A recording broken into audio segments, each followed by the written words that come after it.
Welcome, everyone, to What Would You Change Movie Podcast. We are the Super Monkey Fighters. I am Loki, here with Papa Nugget and Monkey Feathers. And apparently we're doing the...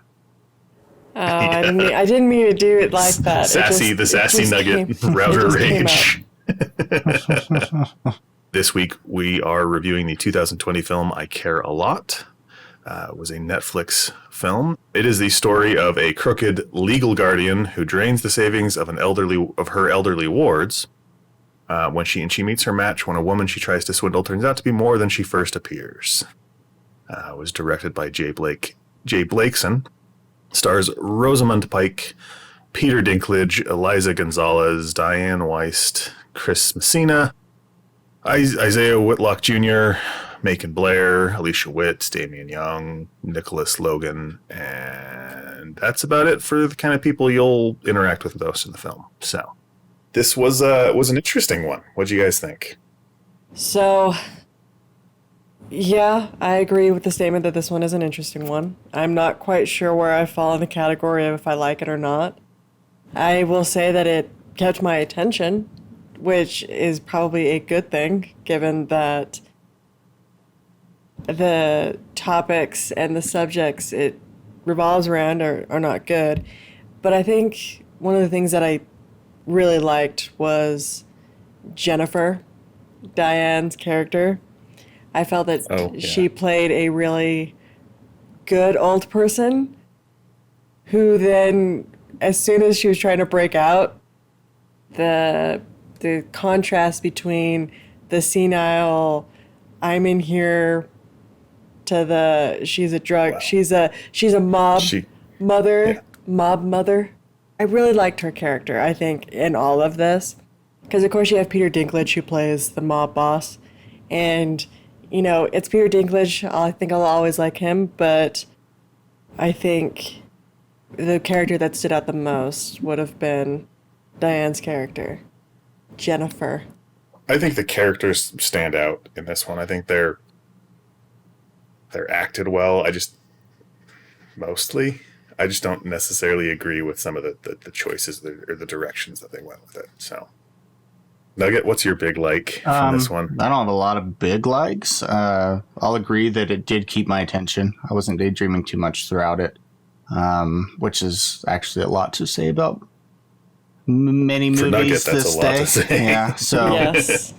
the choice of like trying to make it all grainy, I'm not sure why they made the film grainy. The focal length on a lot of the shots was annoying. Were they trying to make it seem like it took place in the past, but it didn't seem relevant? I don't know. Yeah. There were some stylistic choices that seemed like they were there for style and not for any other reason other than, this will look cool. That one really stood out to me, but I couldn't ever know why, or I couldn't figure it out. I think Jennifer's character could have been played more. I think they could have used her more. I would agree. I would have liked to see more of her and see where they would have had an interaction with. I think they could have used her in more interesting ways than what they already did. I think that would have made it maybe funnier, more interesting. I don't know. But outside of that, I felt like it wasn't bad. As a whole, but I don't feel like anything specifically stood out to me as being great. The one thing that I will kind of say, I liked besides the acting, which was Marla's survival / winning instinct. I did think that there were moments that it was kind of unrealistic, but I liked her. I liked the winning instinct and the survival instinct, but I also liked that it came back to bite her several times in the movie. The fact that she was more willing to win than to take the loss and survive. I'm glad she was killed. Let's just say that. But I liked the fact that she was, because she was talking about the guy who she was saying, you can't threaten a woman and you're not going to really go through with anything. And then at the end of the movie, he shoots her because his mom died in a home. And it's like, you made the mistake of, but it's your mistakes that are coming back. What you sow ultimately Yeah. with that one. Yeah. Yeah, and that's something that I did enjoy. She goes through that big speech about men threatening her and all that kind of stuff. I think it's actually after the lawyer talks to her. And then the very next scene, she goes and talks to Jennifer, and it doesn't go the way she wants to, so she threatens her. It's like, that's everything throughout this film is, rather than taking a loss and, surviving and moving on, she's trying to fight, and she's telling everybody else to take a loss, pay her off, and she'll move on. Like, it's so like you're doing the thing that and that's, it ultimately makes her not a likable or a character that you want to identify with. Yeah. Which is the point. Which is the point. And that's, it honestly comes down to my big like was, the thing I liked about this was the concept of this, where she's a criminal, but she's not like a drug dealer or a mob boss. She's in this kind of quasi-legal state where she's doing unethical, immoral, illegal things, but she's doing it legally through the system. She's gaming the system to her advantage. And that concept, I think, was a little bit more refreshing for something like this. I just think everything else kind of fell apart, outside of that concept. Yeah, I liked where they were trying to go with it. The fact that it was kind of a different, not, here's the bad guy, here's the good guy. Let's tell the story. I mean, I really do appreciate that. Like, this was a new take. So and I think that's why it kept my attention, because I couldn't foresee where it was going. Because it wasn't your standard Hollywood pattern, right? And so I think that's what kept my attention, but in the end, it didn't deliver as high as I would have liked. Yeah. Yeah. And I liked that even though it was Marla who was trying to game the system, she effectively gamed the wrong woman who turned out to be a lot more than I think she ever even planned her to be, which is I think is also still refreshing, because you do hear the stories of elderly people being scammed out of money, but then it's like you gamed the wrong person who turned out to be a hidden mob mother. Yeah, I mean, she's a con artist, and she's being very smart about how she does it, and that's kind of like her take on it is that I'm smarter than everybody else, but she's cocky. And I think there's a pivotal scene when her and Peter Dinklage finally meet, and she's like, "You're brave, but you're dumb," and that summarizes her character perfectly. I mean, she overextends she's herself. got a lot of confidence, and she overextends herself, and she's not as cautious as she should be.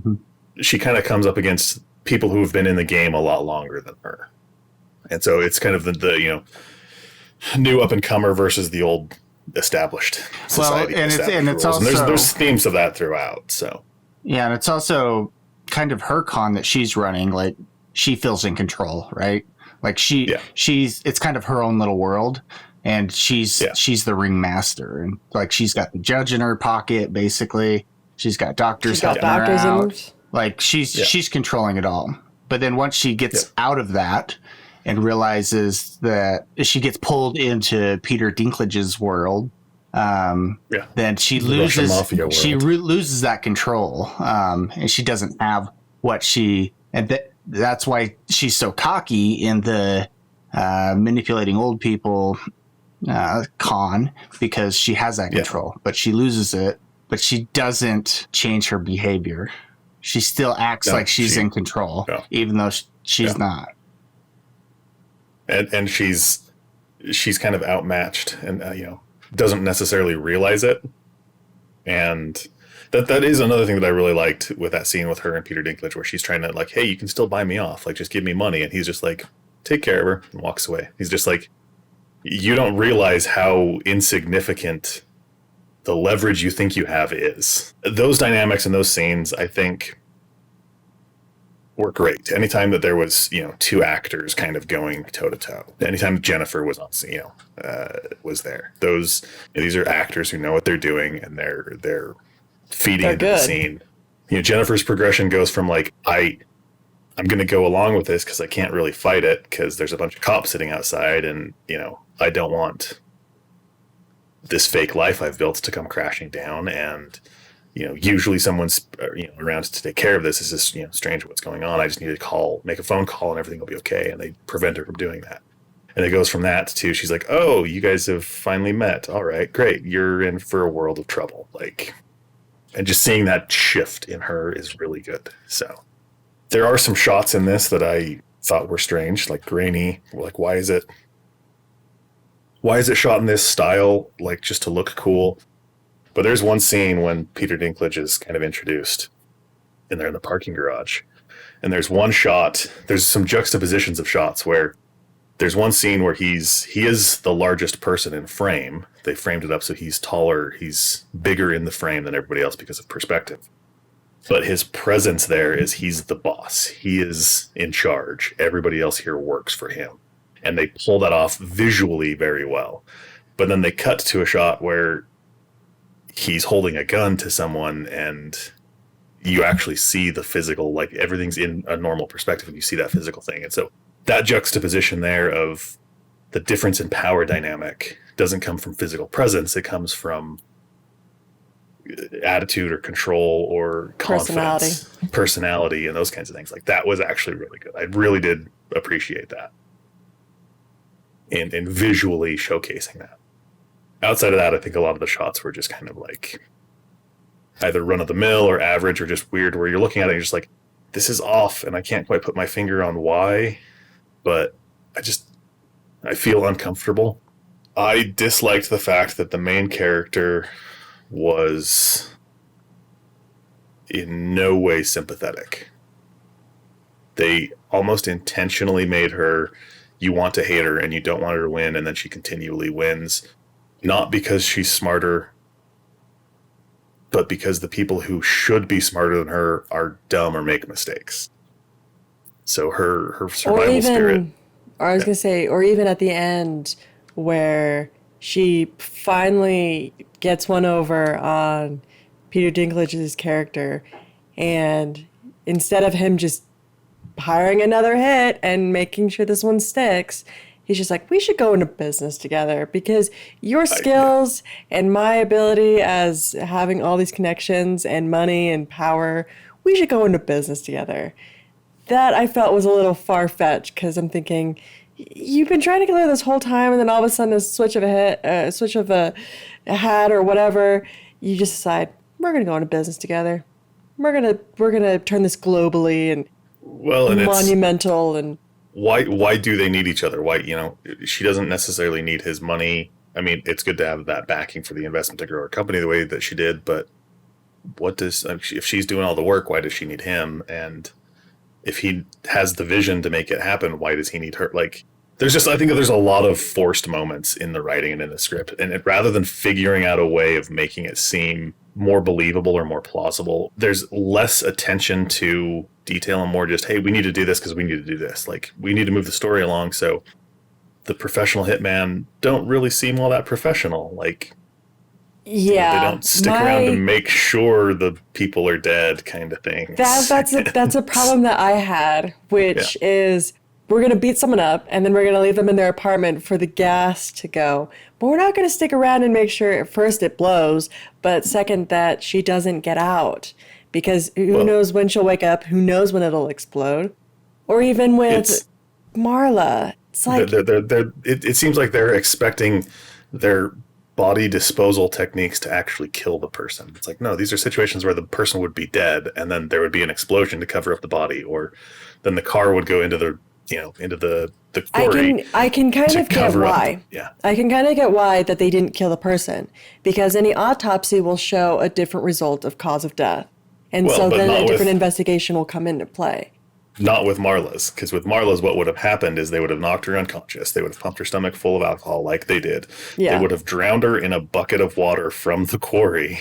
Then they would have put her body in the car and pushed it into the quarry. And the problem is they show them going to that level of detail, but missing the one crucial part. And they do that a lot throughout this film. Even tied to that same situation, which is, oh, we just happened to come running in to save the day. Like Marla happening to wake up right before her car goes over the edge of the quarry. And she's able to break herself out. And then she's able to run back to, I guess, her apartment or condo or whatever it is. Yep. She runs back and she just happens to save her lover right before she dies. It's like, come on. Well, and it's like, oh, we just happened to forget our passports, so we need to go back there. Instead of thinking of a way to make this same situation happen, let's just throw something in there that's quick and lazy. Let's not think through it a bunch of times. Let's just, whatever our first idea is, oh, they forgot their passports. Like, problem solved. Replace passport with something else. And it's like, oh, I forgot my vape pen. Can you go back and get me one? I left the coffee maker on. And we need to turn it off. It's the details like that make the scene believable after the fact. When you're sitting there watching it and they're like, oh, why would you forget that kind of a thing? Why wouldn't this be like, that's the thing that sticks in your brain that makes everything else happen after just stupid. It held you guys' attention. I probably would have stopped watching this movie if I weren't going to be doing this podcast. Like, I would have been, kind of bored halfway through and just like left because I'm just like, I don't care about any of these characters. Because even Peter Dinklage and his mom, that whole situation, like, I felt bad for them, but they're Russian mafia who are participating in human trafficking. So I don't necessarily feel bad for them as people. I feel bad for the situation that they're in. I feel bad for the people who are just kind of on the wall, the pictures on the wall, and that's it. That's one of the biggest issues I have with this film is I can't connect with anyone in it. And so I'm going along. It's like, okay, I'm watching a story about two criminals be criminally against each other. Yeah. And so it's like, I have no sympathy for any of them, and they're both terrible people. So why do I care? Even the the horrible lady that you've hated this entire time, she gets her comeuppance in the end. Not really, because the guy that she ended up screwing over, his mom died, and he hadn't been able to see her for years at that point. Yeah. And she completely ruined that family and everything about it. And then he kills her. He's going to jail. Like, his life doesn't get better after that. She dies a martyr. People think that she's great and she's been doing this great benefit to society. And this guy goes to jail now. And if he had any other family or kids or connections of any kind, that's all gone. But we don't know if he did or not because he's just a side character. Like, she doesn't really get her comeuppance. She dies, but I mean, like, and even can you say that she died? Everybody dies because there's no definitive like she dies right then and there. She's bleeding out, and you're left with the assumption that she dies, but they're not. She's got and you've established that she's very capable of getting out of these kinds of situations through magic anyway. So magic, magic. And that's the thing is where it's just like even in the end, it's like I don't feel good about her dying. Because it's not. Nothing about this makes you feel good. Nothing about this show makes you feel good. It makes you sick. It makes you literally sick to watch her scam everyone. Like, that's how this film makes you feel. Like, if you want to talk about any feeling that you get from this, that's all I got. I felt terrible. A sickening feeling in your stomach. Yeah. And how every time that you can see it in people's faces, especially when she's collecting Jennifer to take her off to the old folks home, you can see that desire to fight. I'm going to fight this. And then she looks outside and sees the cops and is like, oh, there's nothing I can do. You've clearly got the police on your side. If I try to fight this, I'm going to jail. Like, it's worse for me to try and fight this. Yeah. And then as soon as a lawyer shows up, he's a shisty mob lawyer, but he's trying to do the right thing. Like, he's fighting to get a woman who's being kidnapped, effectively, free. And they're trying to go the legal way of doing it without just shooting up an old person home, even though, of course, that does happen. But they did try and do it the legal way.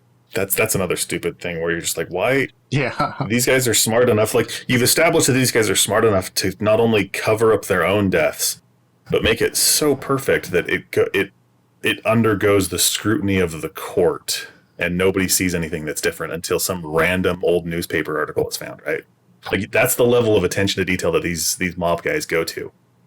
But then instead of just having somebody get hired on as a janitor or as an orderly at the old folks home and then just walk the lady out a door, they show up as like golf bros and shoot the place up.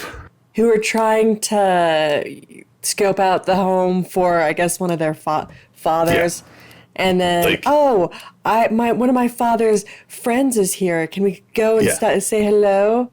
And like the second there's any opposition to what their plan is, they just go off the rails and start shooting everything. And well, it goes back to what you mentioned with the whole passport thing. It's like that's the level of thought that's okay. Yeah. We're going to try this one thing, and that didn't work. Okay, shoot up the place. Okay, shoot up the place. Like, yeah, instead of stopping and thinking, okay, these guys are smart enough to run a criminal enterprise incognito for years. Not only from the authorities, but from their mob competition, right? You've established that that's who these people are. Or they do just after this, I think. These guys aren't the kind of guys to just walk into an old folks' home with guns. Plain and simple. Like, they're smarter than this. And that's how they've survived as long as they have. And you're just doing all of that a disservice to make them just stupid, bumbling criminals. Because you wanted to have a really cool shot where an oxygen tank valve gets shot off and it punches the dude in the face. But that's what everyone wants to see. And that's one of those things where you're just like, hey, here's a really cool shot. How do we get this thing to happen? By the time it happens, you're like, I don't care, because none of this is interesting or believable, because you've ruined all of this by just making smart characters do dumb things.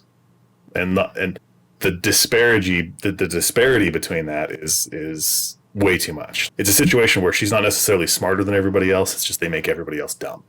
Yeah, and I had a problem with the judge. Like, just how easy he just went along with it all. Like, I get that that's the story, but it just didn't feel believable at all. That he's just like, okay, yep, totally. I'm just going to totally side with her because whatever. The judge would be the one who is in her pocket financially. Like, it's the doctor that she's like, oh, we'll trade stock so that you can give me this great cherry. This cherry. The judge would be the one in the pocket, because the judge is the one who holds all the power, right?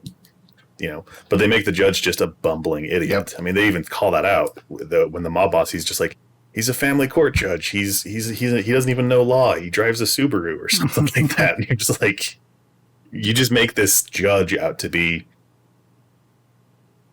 a buffoon and not somebody who understands these kinds of situations. Like, oh, this lady has an odd number of emergency situations where a person gets to go to court without defending themselves. And is it I'm just going to totally agree. Are all of her cases from the same doctor? Like, wouldn't that be a red flag or a coincidence? All of the family members come in and say that, you know, my parents are actually sane and we've been taking care of them, and they don't do the award of the state because I'm here to do it. Yeah. Like, that's the obvious answer, and that's the way the court's going to go, is if the son comes in and says, yes, I'm going to take care of my mother. Yeah. You know, and to be fair, with that situation, you know, they did kind of showcase how she made him out to be a villain to the situation, right? She discredits him as that. Like, that he's incapable of doing that. But you think how many times does that happen? Challenge that, and like, is the judge the only judge in the land that can make those decisions? Yeah. Or would it get reassigned to other judges, you know? Yeah. Like, it's just too convenient. That scene with the son who ends up shooting her at the end, that was over at the beginning when they're in the courtroom. That scene ended, and I just looked at my wife and said, well, that's a terrible lawyer. Because that guy's sitting there next to his lawyer, and the lawyer doesn't speak. Yeah. He does the whole time. It's like, that's not how this works. The lawyer would go in and say, here's all of the situation, here's the facts, here's why you need to give it to us, and the judge would be like, okay, yes, no, and then move along. Like, that ties into like the biggest situation that I hate about this movie, which is she's able to scam all of these elderly people out of their money without any red flags coming up. Because as you guys have already talked about, the doctor, wouldn't it seem odd if all these cases are coming from the same doctor and all of them being just, oh, they're emergency and she's senile or she's insane or they're whatever.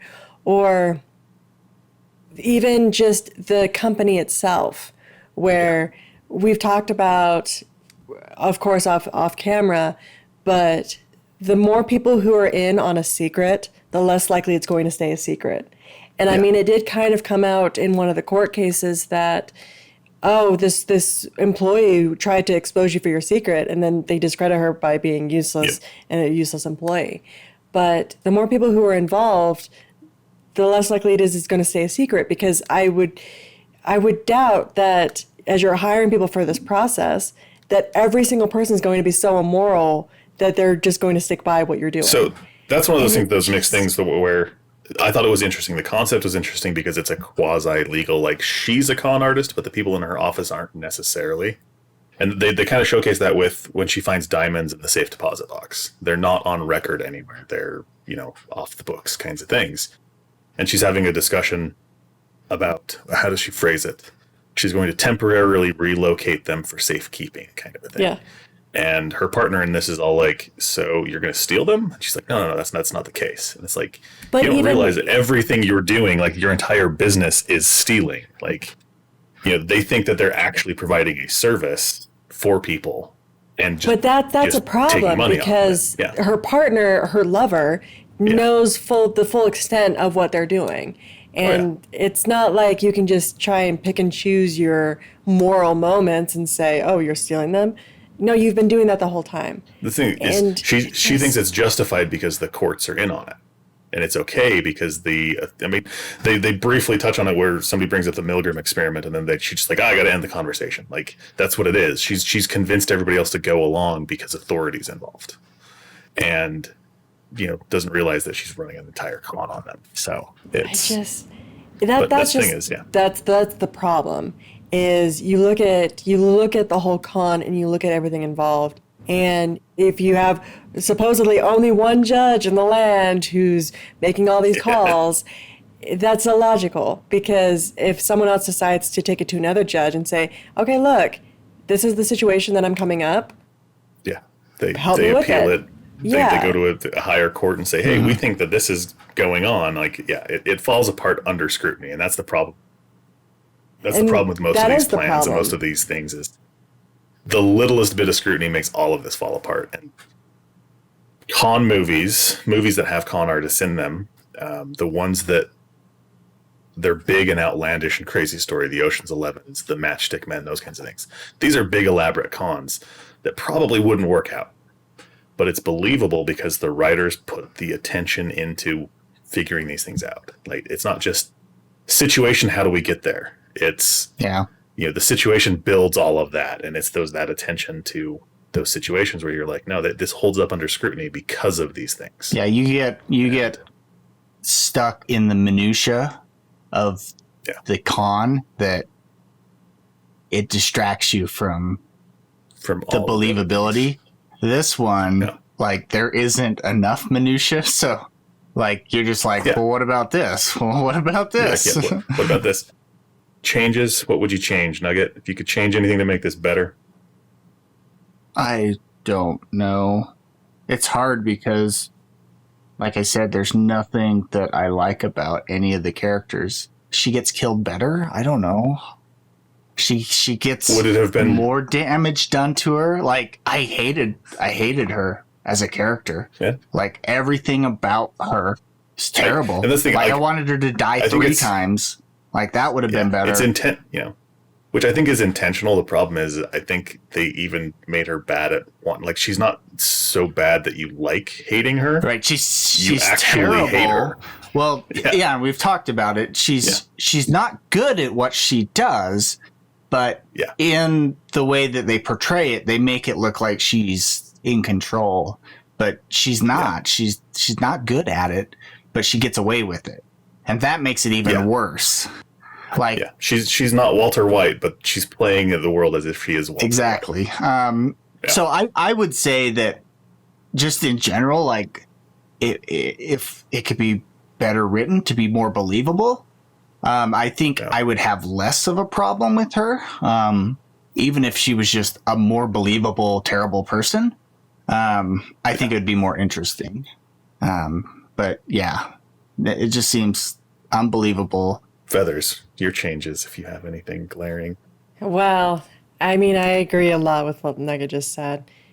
Write a story and put thought into it so that when people watch it, it's not glaring, there's a problem with your story.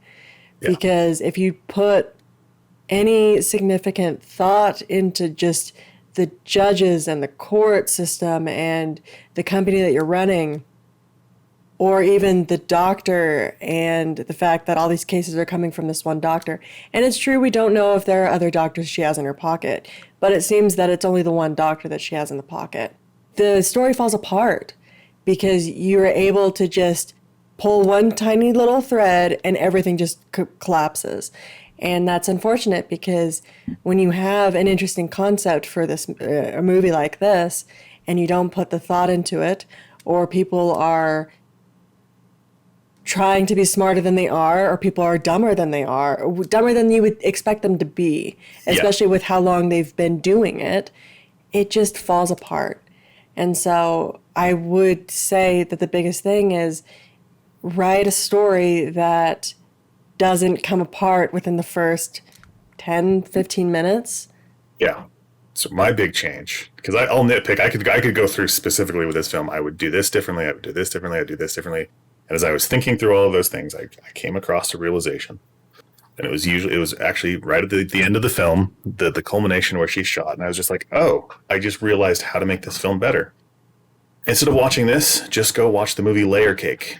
It came out in 2004, stars Daniel Craig and Michael Gambon and a whole bunch of other people. It's written and directed by Matthew Vaughn. We'll probably review it on this podcast someday because it does everything this movie does other than Criminal Enterprise is different, but Layer Cake does all of this better. The dynamic of power between kind of the young up-and-comer and the established roles and the conflict that comes there, it's better. The characters are more believable. It's a drug dealer that you identify with because they build a character around him. They build situations. He's smarter than people because he's smarter than them, except he misses that one little situation that ends up getting him killed in the end. And it's almost the exact scene. He's leaving his new criminal enterprise, walking out with his girl, and the guy that he stole her from runs up and shoots him. And the entire movie is built around him being smart, telling you like through voiceover how he's smart. And it's a big reveal at the end because you don't know his name. And he says, if you knew my name, well, then you'd be as smart as me. And he turns around and gets shot. And he bleeds out on the stairs. Like everything that I Care a Lot does, Layer Cake did 20 years ago and did it better. And all of the complaints that we've had are all alleviated with that film. So that was my big change with that, is just go see that movie because it will scratch all of the itches of this film tries to scratch, and it will just actually scratch them. It doesn't leave you itchy still. Or wanting more. Wanting more. Like, one of the things we didn't mention in this one at all, what has been coming up a lot in our podcast, is the soundtrack. Like, if there was music in this film, I didn't notice it. Me neither. It didn't stand out. It wasn't there. The soundtrack in Layer Cake is amazing. They utilize not just the score, but the actual soundtrack, popular music. They use it to great effect. Like everything about it just fires on all cylinders. And it's stark contrast because I got to the end and she got shot and I was like, oh, of course. You see the guy walk up and you're like, oh, they're going to do that. Okay, great. Layer Cake did this before. Had so much more of an impact because I cared about the main character in Layer Cake and I didn't care about this lady at all. It missed the mark. Great concept, poor execution. That's I Care a Lot. I guess we'd summarize this one as a swing and a miss. I don't care a lot. I don't. That's my review. My advice would be it will keep your attention. It will conjure some thought. But for not the right reasons. But not for the right reasons. And so, swing and a miss for me. I mean, it has good acting, so it's good acting. That's something that I will just say for this. Is it has good acting. The characters or the actors who are in it, they know what they're doing to make you relatively believe their characters, regardless of their characters being stupid or not. Yeah. But the actors are good in it. Yeah. I mean, yeah. And yeah, still well, let's leave it on swinging a that miss. positive note. It's still swinging a miss, but the acting is great. People who know what they're doing, they get the job done. So anyway, we will catch you guys in the next one. Leave comments down below on what you think we should watch. Go check out all of our other videos. Tell your friends about us. And your Just, you know, enemies. have a fantastic day. Tell your enemies about us too. Tell people you don't know. Tell the Russian mob bosses, and then they'll just spread it through their tunnel Through their of network. through their network. And we'll catch you guys in the next one. Adios. See ya.